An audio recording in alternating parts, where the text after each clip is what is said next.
भोज कौन कौन ले सकता है, कौन कौन नहीं ले सकता, आपको मालूम है।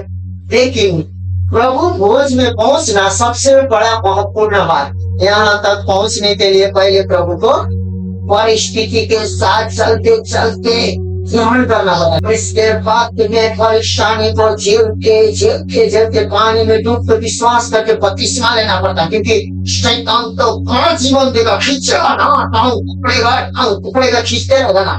उसके बाद में प्रार्थना करते करते पवित्र आत्मा पाना पड़ता है। उसके बाद में प्रभु भोज, प्रभु भोज, प्रभु ने तो कीमत चुकाया, इसका कीमत हमको भी चुकाना। इसलिए प्रभु भोज लेते हैं। तो प्रभु भोज वो ले सकता है जो पानी का पश्चात का बपतिस्मा लेकर जो आया है, वो प्रभु भोज ले सकता है।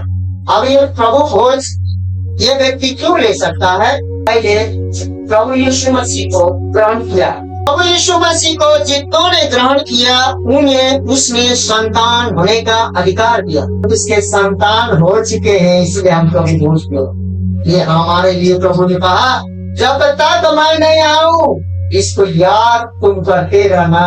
और ये पेट भरने के लिए नहीं, तेरे जीवन और चंगाई सुरक्षा पाने के लिए। इसीलिए इससे खाने से पहले तुम जो भी किए हो, यदि तुमको अंदर में फील होता है कि तुमने गुनाह किया है, तो क्षमा मांग के खा लो।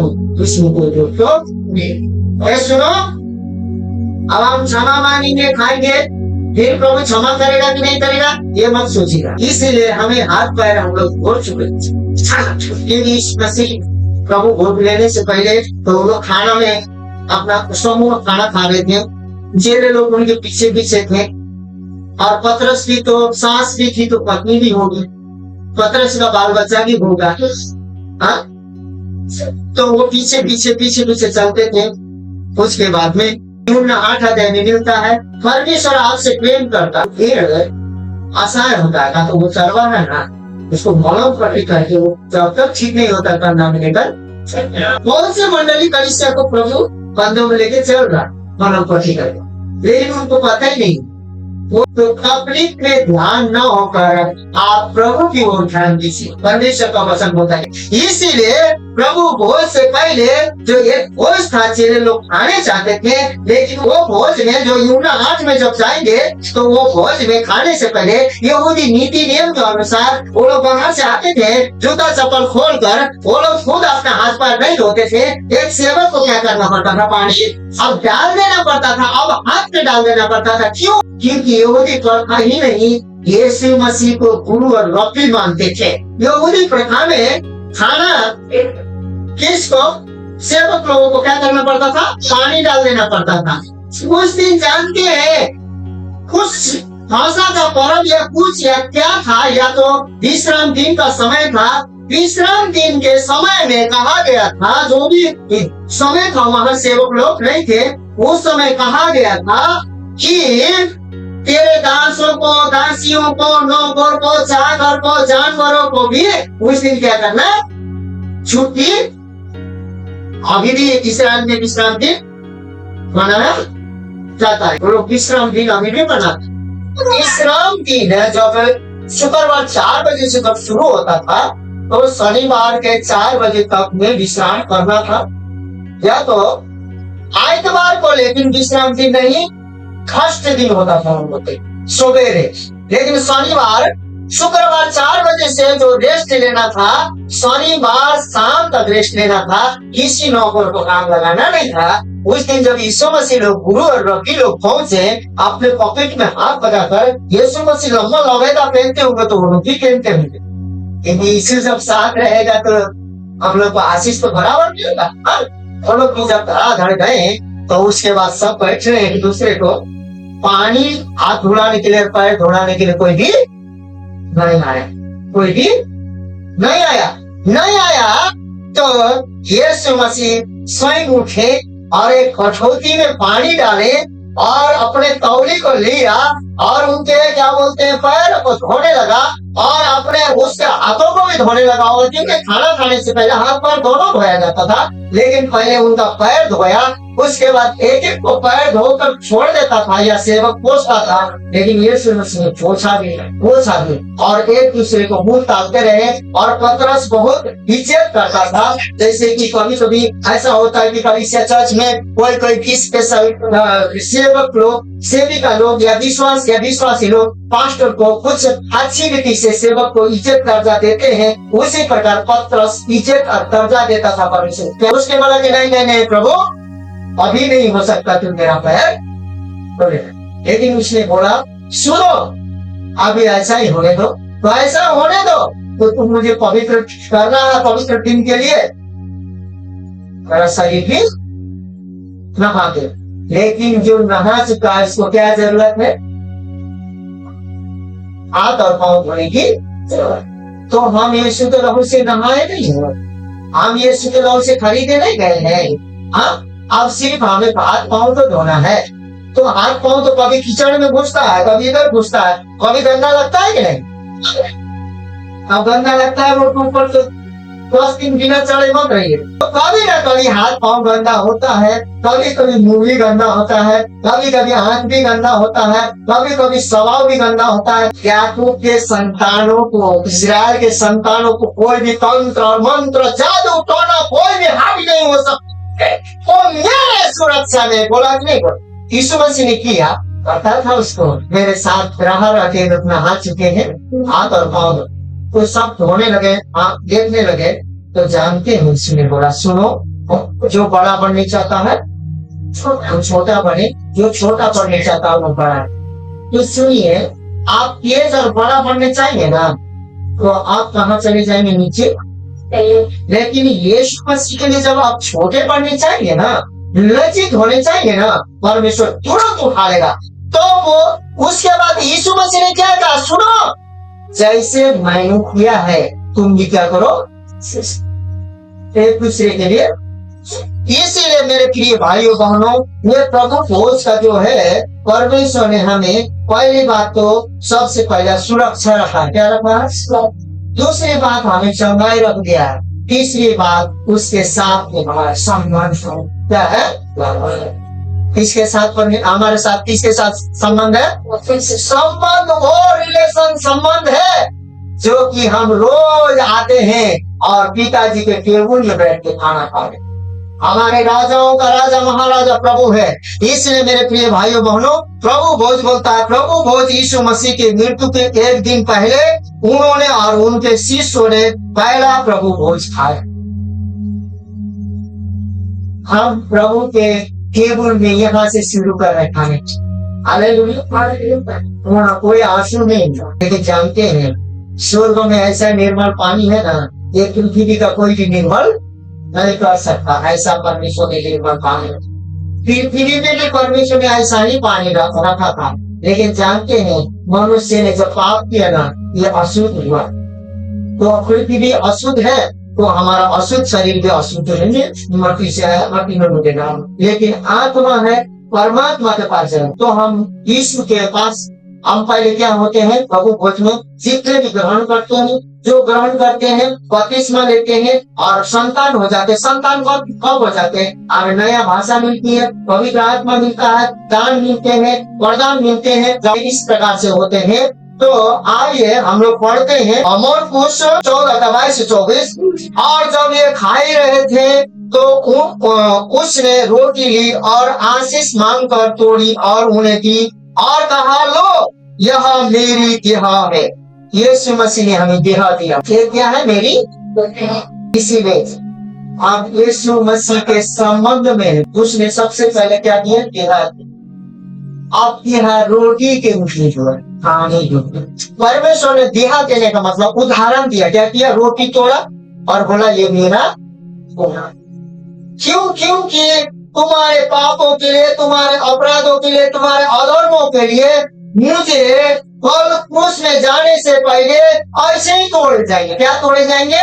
और मैं तुम्हारे लिए ये वचन मैं पूरा करूंगा।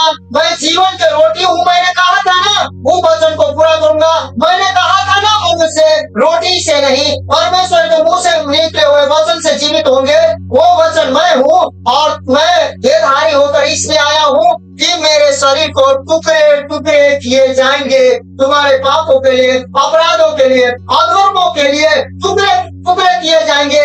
इसीलिए आज के रात जो है सवेरे होने तक तुम क्या करो, इस रोटी को मेरा देह समझ के खाओ। आमीन, हालेलुया। आज हम यीशु मसीह ने हमारे लिए कीमत चुकाया, उस रोटी को खाओ। आज है परमेश्वर ने 2000 साल पहले हमारे लिए क्या तोड़ दिया, तो हमारा देह दर्द से टूट गए, डायबिटीज से टूट गया रे, माथा सिर दर्द रे, पैरवा दर्द होगा, 2 दिन होगा, 4 दिन होगा, 10 दिन होगा, 1 महीना होगा, 15 दिन होगा, लेकिन सब दिन होगा तो आपको रोटी थोड़ा तो गया था, लेकिन आपको विश्वास, आप खाली पानी पी के, हमें शरबत दे रहे हैं, आप शरबत भर के पी के, रोटी थोड़े से टुकड़ा मुंह में डाल रहे हैं खा के। और इसीलिए बोला कि और जब ये खाई रहे थे, उसने रोटी ली और आशीष मांग कर तोड़ी और उन्हें दी और कहा, लो यह मेरी देह है। फिर उसने कटोरा लेकर धन्यवाद किया और उन्हें दिया और उन सब ने उनमें से उनको सौंपा और उसने उनसे कहा, यह बाचा का मेरा वह लहू है जो बहुतों के लिए बहाया जाता। हालेलुया। और पहले रोटी दिया, बोला कि ये मेरा देह जो कि पूरा का चोट जो 39 मारेगा, तो उसके बाद में लाठी मारेंगे, सारा देह टूटे, उसके बाद उसमें से लहू भी निकलेगा। और ये जो रोटी दे रहे हैं जौ का, ये मेरा देह है, और जो तुम दाखरस जो पी रहे हो वो पूरा मेरा खून, और मेरा खून ये तुम्हारे पापों को प्रायश्चित के लिए बहाया जाता है। तो हमारा पापों का प्रायश्चित के लिए जब हम पीते हैं तो हम पापी नहीं धर्मी हो जाते। आमीन, हालेलुया। यीशु मसीह ने स्वयं शिष्यों को, विश्वासी को अपनी मृत्यु की स्मरण में प्रभु भोज मनाने की आज्ञा दी थी। तो यहाँ पर क्रोध की 11 का 23 से 26 तक, उसके बाद बोला कि क्योंकि यह बात मुझे प्रभु से पहुंची और मैंने तुम्हें भी पहुंचा दी कि प्रभु यीशु ने जिस रात पकड़वाया गया रोटी और धन्यवाद करके उसे तोड़ी और कहा, यह मेरी देह है जो तुम्हारे लिए मेरे स्मरण के लिए यही किया करो। ये देह परमेश्वर का देह को हम हर एक महीना स्मरण करके हम अपने आयु को बढ़ाते। हर एक महीना स्मरण इसलिए करते हैं कि कल हमको सुसमाचार सुनाने का मौका मिल जाए। यीशु मसीह रोटी के समान टुकड़ा हुआ है, जो क्या बोलते हैं क्रूस में, मेरे पापों के लिए, आपके पापों के लिए, और आपके और मेरे अधर्मों के लिए आप पहले बोलोगे। उसके बाद में हमारे पापों, अपराध और अधर्मों के लिए मारा गया, गाड़ा गया, तीसरा दिन बाद जी भी उठा है, पुनरुत्थान में है। बाइबल में लिखा है जब परमेश्वर के लोग तुरही बजाने लगे, जब परमेश्वर के लोग यरीहो के दीवार में चारों ओर 7 दिन 7 बार घूमने लगे, और परमेश्वर का जो संदूक था वो लोग याजक लेके आगे आगे घूमने लगे। यरूशलेम के दीवार टूटा है कहा गया है, और पुराने दीवार टूटकर नया बन रहा है। इसका मतलब यहाँ के सारे दीवारों को, दुष्ट आत्मा के दीवारों को, तंत्र मंत्र के दीवार को, जादू टोना के दीवार को, एकपरपन के दीवारों को, लड़ाई झगड़ा की दीवारों को, कालिकोष के दीवारों को, मृत्यु के दीवारों को, पाप के दीवारों को, अधर्म के दीवारों को, निष्ठोर के दीवार को परमेश्वर तोड़कर परमेश्वर नया निर्माण करने वाला है। हम स्मरण करते हैं, क्या करते हैं? तो आपको पूछ रहा है, आपने, मैंने जो बताया था आपने सुना? हाँ सुना, मैंने ध्यान से सुना, और मैं आपको कहना चाहता हूँ। तू बोलेगा क्या कहना चाहते हो? मैं ये कहना चाहता हूँ कि अभी अभी आपने कहा यीशु मसीह आपके पापों के लिए, मेरे पाप के लिए, अपराधों के लिए, अधर्मों के लिए क्रूस में क्या हुआ? मारा गया। तीसरा बाजीव था, 3 बाजीव था, वो जीवित हो, स्वर्ग गया, फिर आएगा। हम विश्वास करते हैं, जो रिपीट करता तभी आपका। और धन्यवाद करके उसे तोड़ी और यह कहा, मेरी देह है जो तुम्हारे लिए है, मेरा स्मरण के लिए यही किया करो। इसी रीति से उसने बिहारी के बाद कटोरा भी लिया, इसके बाद कटोरा लिया और कहा, यह कटोरे मेरे लहू में नहीं बाचा है। जब कभी पियो तो मेरे स्मरण के लिए यही किया करो, क्योंकि जब कभी तुम यह रोटी खाते और इस कटोरे में से पीते हो तो प्रभु की मृत्यु को जब तक वो न आए प्रचार करते। क्या कहते हो? प्रभु के मृत्यु को प्रचार। तो सुनिए ना, जो यीशु मसीह का सुसमाचार नहीं सुनाता ना, वो प्रभु घोषणा है, पापी ले सकता, बस क्या कर सकता है? जो वो प्रचार नहीं कर रहा होगा यीशु समाचार को, जो यीशु मसीह ने गऊ के रोटी का उदाहरण देकर था, पुरुष से कटाना तोड़ा उसने अपने चिराग को, उसमें जाने से पहले सब उसके आगे छोड़ा। लेकिन प्रभु को धन्यवाद बोल, परमेश्वर ने उस पापों को प्रायश्चित के लिए लहू बहाकर हमें पवित्र करके अपने लोगों से धोकर इनके नाम से उनके नाम भिजवा दिए और दिया है। आमीन। इसलिए आपको हमको प्रभु भोज पापी नहीं दे सकता है, नहीं, वो पापी नादन दे सकता है, लेकिन वो सुसमाचार न सुनाने वाला जो नादन है, अरे वो चमत्कार खोजते, दुष्ट आत्मा खोजते, अरे चंगा करवाने वाला, लाने वाला, चंगा करके जाने वाला, वो प्रभु भोज क्या लेगा? वो नाम भी ना, वो 32 वाले, 33 वाले, 35 वाले, उससे कोई मतलब नहीं है। लेकिन प्रभु भोज वो व्यक्ति लेगा जो यीशु मसीह का प्रचार कम से कम सुसमाचार को सुनाए। सुसमाचार सुनाने वाला लोग प्रभु भोज ले सकता, कुछ गुना हुआ तो पछताव करके भी दे सकते, लेकिन रोज पछताव कर तो एकदम धर्मी है, पवित्र, पूरा नाना भाव को पवित्र प्रार्थना करके पवित्र पूरा आग भी गिराता हो स्वर्ग से, सांचे। लेकिन अपने पड़ोसी के लिए सुसमाचार न सुनाए, प्रार्थना न करे, घर परिवार को न बचाए, कुछ भी स्मरण न हो, वो प्रभु भोज लेने से कोई फायदा। क्योंकि प्रभु के रोटी में से और प्रभु के दाखरस में से जो खाते हो, जब तक प्रभु ना आए तुम स्मरण करते हो, मतलब प्रचार करते क्या करते हो? हमको प्रचार करें, क्या करना चाहिए विश्वासियों? वो प्रभु भोज ये, इसीलिए बोल रहा है कि प्रभु भोज मनाने में ईसाई रोटी खाते हैं जो ईसा मसीह के शरीर का प्रतिनिधित्व करता है। ये जो रोटी है सीधा किसके शरीर से प्रतिनिधित्व करता है? किसके शरीर से जोड़ता है? यीशु मसीह के शरीर से जोड़ता है। और दाखरस पीते हैं जो ईसा मसीह का खून का प्रतिनिधित्व करता है, जो यीशु का लहू का दाखरस का प्रतिनिधित्व करता है। इसीलिए अरे ये पिला रहे हैं, गाय के फन पिलाते हैं, ये पिला दो बोलकर आप लोगों को कंफ्यूज कोई करेगा ना, तो वो झूठ है। क्या है? क्या है? आप झूठ में फंस सकते हैं, क्या कर सकते हैं, लेकिन आपको झूठ में नहीं फंसना है। तो इसीलिए जब हम प्रभु भोज में भाग लेते हैं तो हम एक तरह से यीशु की मृत्यु और पुनरुत्थान के भाग होते हैं। अब सुनिए, दो चीजों में भाग होते हैं यीशु मसीह के साथ। पहली बात, जो पाप के कारण हम यीशु मसीह के साथ क्रूस में मर जाते हैं, दूसरी बात मरकर गड़कर यीशु मसीह जैसा पुनरुत्थान हुआ था, दूसरी बात में हम पुनरुत्थान में भी भागी होते हैं। तो पुनरुत्थान होने के साथ यीशु मसीह ने सुसमाचार सुनाना शुरू कर दिया था। 40 दिन 40 रात में चमत्कार शुरू कर दिया था और बोला कि सुनो तुम जा। तो अभी आप दो चीज में भागी होते। क्या चीज में भागी होते? इसीलिए सुनिए, पाप शुरू होता है ना तो छोटे चीजों से शुरू। इसीलिए मेरे प्रिय भाई बहन सावधान रहिएगा। क्या रहिएगा? सुनिए, तो यीशु मसीह के साथ मरा हुआ व्यक्ति संसार के साथ न तो डांस देगा न तो नाचेगा। क्यों पता है? वो मर चुका है। उसके बाद वो अभी यहाँ मर चुका है, अब यीशु मसीह के साथ पुनरुत्थान होकर वो यीशु के साथ बैठा हुआ। कहाँ बैठा हुआ? और यीशु के साथ बैठाया हुआ है। यीशु का जितना अधिकार है ना उसका अधिकार है। इसीलिए वो बोलते हैं सुनिए ना, यीशु मसीह के नाम में मिलता है क्या हम आपका तारीख ठीक हो गया। किसी का होता है ना, ऐसा हुआ किसी को, थोड़ा बहुत भी हुआ किसी को, तो धन्यवाद हो कि इसका मतलब है कि हम प्रभु के साथ बैठे। आमीन। जब हम प्रभु भोज में भाग लेते हैं तो हम एक तरह से यीशु की मृत्यु और पुनरुत्थान में भागी होते हैं।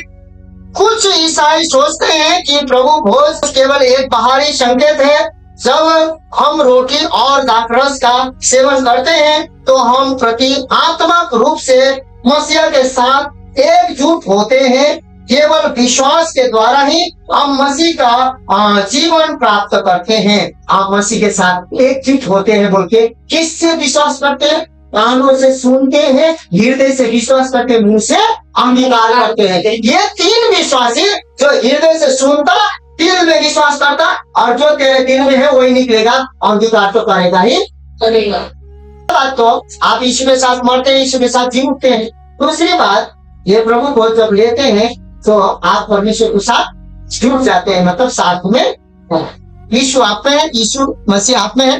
तो प्रभु भोज केवल एक बाहरी संकेत नहीं है, ये इम्पोर्टेंट। जब हम रोटी और दाखरस का सेवन करते हैं तो हम प्रतीकात्मक रूप से मसीहा के साथ एकजुट होते हैं। केवल विश्वास के द्वारा ही हम मसीहा का जीवन प्राप्त कर सकते हैं। हम लोग विश्वास के कारण एकजुट होते हैं, विश्वास करते हैं तो मसीह का जीवन को क्या करते हैं? प्राप्त करते हैं। नहीं तो जानते हैं हम चंगाई को प्राप्त कर लेंगे, छुटकारे को प्राप्त कर लेंगे, तो तरत चंगा होगा, लेकिन मसीह को प्राप्त नहीं कर पाएंगे। इसलिए प्रभु भोज लेने वाला व्यक्ति मसीह को भी प्राप्त करके दिल में रखा रहता है। लेकिन अन्य ईसाई मानते हैं तो प्रभु यीशु मसीह को मानने वाला प्रभु भोज को स्वयं ऐसा साधन है जिसके द्वारा हम मसीह की मृत्यु और पुनरुत्थान के माध्यम से परमेश्वर से मिलने वाले आध्यात्मिक आशीर्वाद का नए सिरे से अनुभव हमें यानी मुक्ति, शुद्धि और नए जीवन का अनुभव मिलता है। कितने लोग होते हैं नया जीवन का अनुभव? पहले क्या मिलेगा?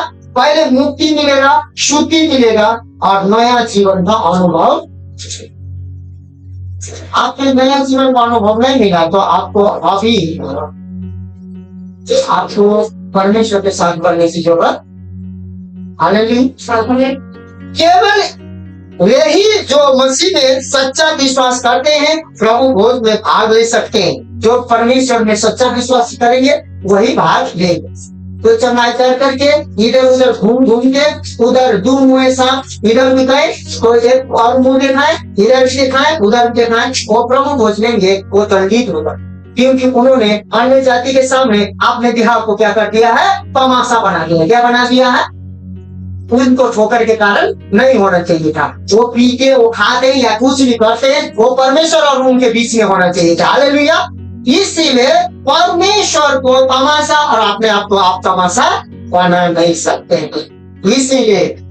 इसीलिए आप लोग डिसाइड करना है कि हम क्या क्या किए नहीं किए। इसीलिए केवल रोटी जो मसीहा है सच्चा, जो रोटी खाते हैं, जो दाखरस पीते हैं, विश्वास करते हैं, प्रभु भोज में भाग ले सकते हैं। प्रभु भोज खाने से पहले हर किसी को अपनी सभी पापों को स्वीकार करना भी चाहिए। तो इसलिए बोलता है प्रभु भोज मनाने से पहले, प्रभु भोज लेने से पहले हर किसी को अपने सभी पापों को स्वीकार करना चाहिए और मसीह की आज्ञाकारिता में चलना चाहिए।